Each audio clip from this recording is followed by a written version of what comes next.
कामयार जैसे ही घर से बाहर निकलता है, सड़क पर कुछ कदम ही बढ़ा था कि अचानक एक तेज रफ्तार ट्रक उसकी गाड़ी से टकरा जाता है। टक्कर इतनी जोरदार होती है कि गाड़ी पलटकर सड़क के दूसरी तरफ जा लगती है। कामयार बुरी तरह जख्मी होकर बेहोश हो जाता है। लोग चीख पुकार करते उसकी तरफ भागते हैं।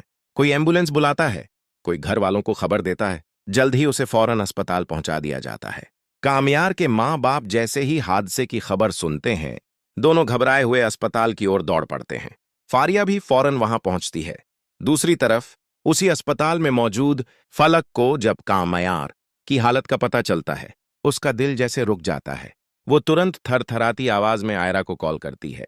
आयरा, कामयार का बहुत बुरा एक्सीडेंट हो गया है।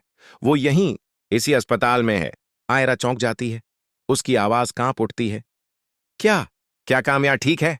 फलक धीरे से जवाब देती है। अभी तक उसे होश नहीं आया, हालत बहुत नाजुक है। बस फिर आयरा किसी चीज की परवाह किए बिना अस्पताल की तरफ भागती है।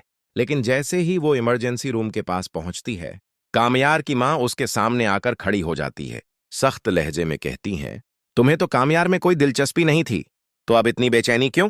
आयरा अपनी आंखों के आंसू मुश्किल से रोकते हुए कहती है, आंटी, मैं डॉक्टर हूं, बस उससे एक बार मिलकर माफी मांगना चाहती हूं। लेकिन तभी फारिया बीच में आकर कहती है, उसे तुम्हारी माफी की कोई जरूरत नहीं। यहां उसके इलाज के लिए काफी डॉक्टर हैं। तुम्हें अंदर जाने की इजाजत नहीं। आयरा के पास कोई रास्ता नहीं बचता। वो भारी दिल के साथ वहां से लौट जाती है। कुछ देर बाद डॉक्टर बाहर आते हैं और बताते हैं कि कामयार को होश आ चुका है। सब लोग उसके कमरे में जाते हैं। कामयार की कमजोर आवाज निकलती है, क्या आयरा मुझे देखने आई थी? फारिया तुरंत बात को मोड़ते हुए कहती है, वो तो यहीं थी, लेकिन उसने तुम्हारी तरफ देखा तक नहीं। उसे सिर्फ तुम्हारी दौलत की परवाह है, तुम्हारी नहीं। बात करके सब कमरे से बाहर चले जाते हैं। तभी फलक धीरे से कमरे में दाखिल होती है। वो कामयार के पास बैठकर धीमी आवाज में कहती है, कामयार, आयरा तुम्हारे लिए बहुत परेशान थी। वो माफी मांगना चाहती थी, लेकिन तुम्हारे घर वालों ने उसे अंदर नहीं आने दिया।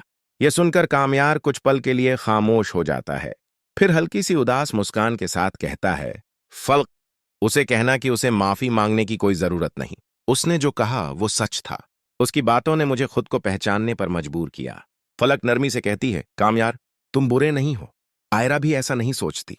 कामयार थकी हुई आवाज में जवाब देता है, मैं उसके लायक नहीं हूं। जब तक खुद को बदल न लूं, मैं उसके सामने नहीं जाना चाहता। फलक घर पहुंचकर सारी बातें आयरा को बताती है। कहती है, अगर वीडियो पसंद आए तो लाइक करें और चैनल सब्सक्राइब करना ना भूलें।